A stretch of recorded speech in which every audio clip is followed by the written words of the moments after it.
Hey folks, it's me, Joe, back for another video on the Rock Show with Gully and Joe, or the Metal Show with Gully and Joe, depends which one you're watching this on. And today we're talking about the long-awaited Malevolent Creation, The Will to Kill. It's here.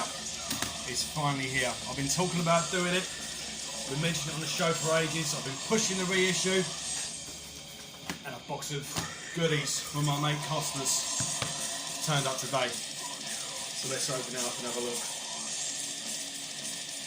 As you know, this is a every band has that album where it's a different singer.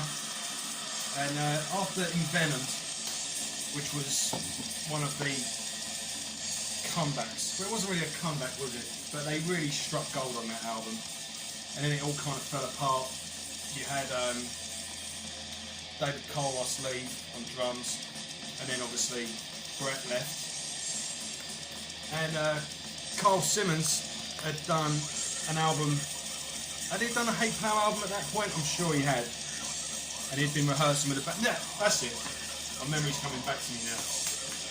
Hate Plow were the side project with Phil and Rob, and they were on tour with Malevolent Creation as a support band. And when it all fell apart with Brett, it was kind of a no-brainer that they went to Carl. It's like Fort Knox, this thing. So, taking over a very difficult situation or difficult circumstances, Carl Simmons really stepped up to the plate and did this monster of an album. And it's been a little overlooked by the metal community as a whole. I think unless you're a real Malevolent Creation fan, people generally stick to the first 3 albums and don't really go much further. But people that are into the band and go a bit deeper will probably say Envenomed is one of the better albums of the later period. And everyone likes this album. I mean, I've never really seen that fucking douchebag that won't listen to it just because it's not the classic singer like you get with other bands that has a similar situation. People generally take this album at face value, but it's still overlooked. So hopefully this reissue will give it a new lease of life and a new audience. Bloody hell, Costas, what have you done with this? It's like trying to get into a... Need that light from Pulp Fiction. Here we go, right, what we got? Oh wow, what's this? Oh, this is fucking... I forgot about this. Costas had mentioned it, and I knew a few select people were getting this, so this is fucking cool. This is awesome, man. Oh.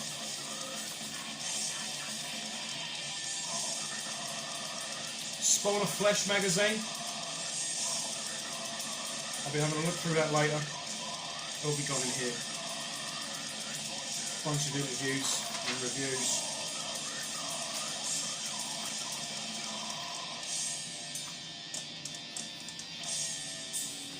As talking about this album though, this album is just crushing. It's just 11 songs and it's just pow, pow, pow, relentless. Each one. You get the odd bit of melody here and there just to break things up, but it never softens the effect, it just adds to the maliciousness. Right, I'm going to pull back a little bit and hold this out.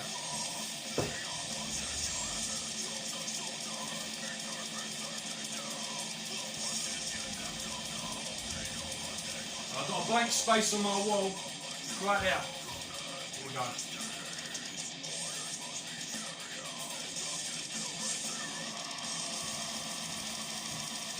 Malevolent Brothers from Greece. Thanks a lot, man, that's fucking awesome. That really means a lot. Yeah, let me come back.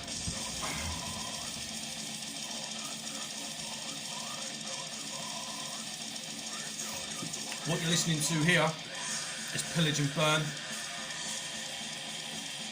which isn't actually on this album. Oh no, it's the second track on this album. It's gone on random for some reason. Don't know why. I don't want it too high either because I don't know if you're going to hear it. Right, onto the vinyl. Now, I've not seen this properly. All I've seen is photos and test press, well not test pressings, test photos, what they would, the general layout. I've not actually seen this in the flesh, as it were, so this is going to be cool.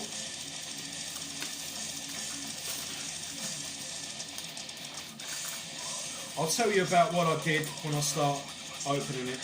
I'll talk about the album a little bit. Every song on this, it's just, I think for this album they toured with Marduk, which I think one's death metal, one's black metal, but the two bands just link, you know. It's just constant blast beats. Justin DePinto did an amazing job on the drums.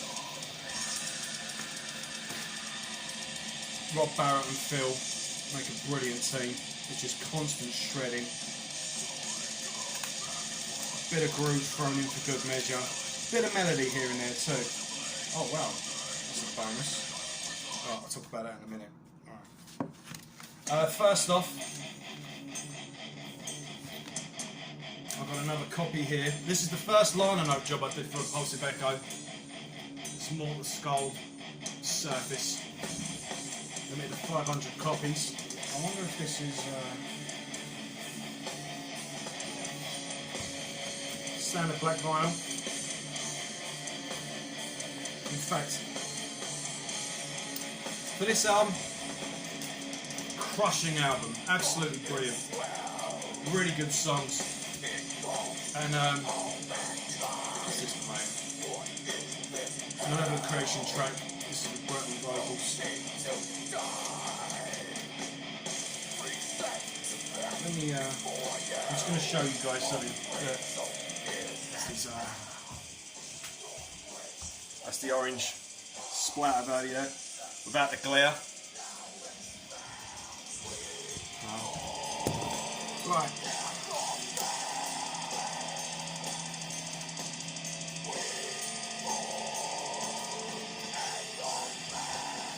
Here we go. Finally! How awesome does that look? I managed to get 2 copies. I got number 89 at 500 and 303 at 500. This one. This one's a standard black. I'll leave this one for now. We'll unbox this one. So let's put it on the summon.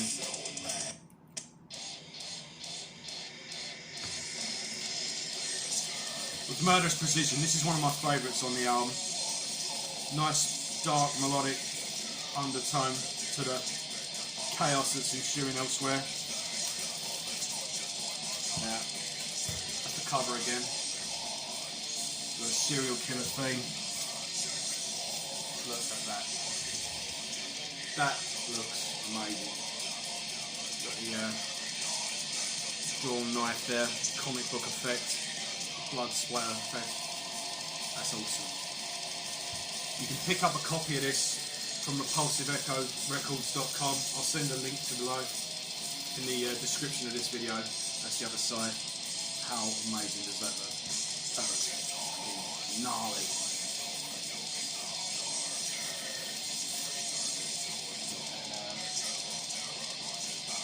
Right, so here we are. Here's the vinyl. Let's have a look in.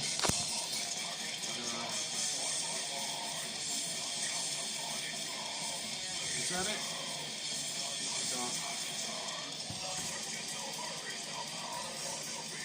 Right, so you've got, this is your holder, so you've got your lyrics there. You see with each of the knives you've got a photo of each band member. Rob Barrett, Gordon Simmons on the bass, Justin DePinto on the drums, Phil Fasciana, I'm sure I can never pronounce his name, the main man on guitar, and obviously Carl on the vocals. Now this is the real cool thing. This comes with this newspaper, and yeah, with this took quite a while. I ended up interviewing everyone involved with the band, from the band members to the sound engineers, the guy that did the artwork. Rob Barrett did not Rob Barrett, sorry, James Murphy contributed a solo, as did the sound engineer Sean. And with Kyle, some people I was on the phone to Carl Simmons for a good hour. Some people I had to email some questions, and they just emailed me back. That was all cool. So we've got the output there for the new album, 13th Beast. I've not seen this myself actually, so I'll hold everything up. So it reads like a newspaper.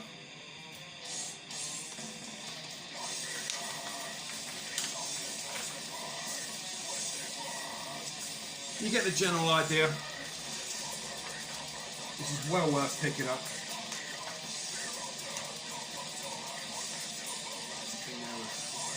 So, not only did I interview everyone in the band and everyone involved in the album, the only person I couldn't get was Rob Barrett. He just wasn't available. He was always on tour with Cannibal Corpse. He kept saying he was going to, but obviously Cannibal Corpse have had a few things go on with Pat and whatnot, so I don't know if that took up his time, but he just wasn't available, and the time deadline came up, and there you go. And then on the back, a very fitting tribute to Brett Hoffman. That would be cool as a poster. If I could get that as a poster, I'd frame it. And one thing I did want to address, I got asked in the liner notes.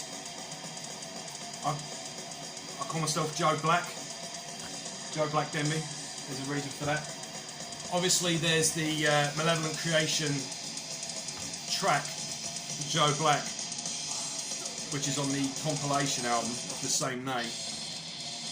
When Brett Hoffman was going through his cancer, they did a fundraiser to try and help pay off his bills, and Carl was selling off some stuff, and I'd not long done the interview at that time, and he was selling the War Cult test pressing. So they give these pressings to the members of the band, and you go home and listen to it and see if you're happy with it. And he was going to sell his copy of that, and the money would go to Brett's fund. So I said, mate, I don't care how much it is, that fucking thing is mine. Anyway, so he sent me it, and he signed it to Joe Black. So it was him that christened me that. So that explains that little thing. So it's a fantastic album. CD edition there, relentless all the way through. And yeah, I've got this little bonus here. I might as well show you this while we're here. This is Embalmer, Emanations from the Crypt. How cool is that? This is a gatefold. I can't see. What am I doing? There's the back cover. And what's this? Is a oh.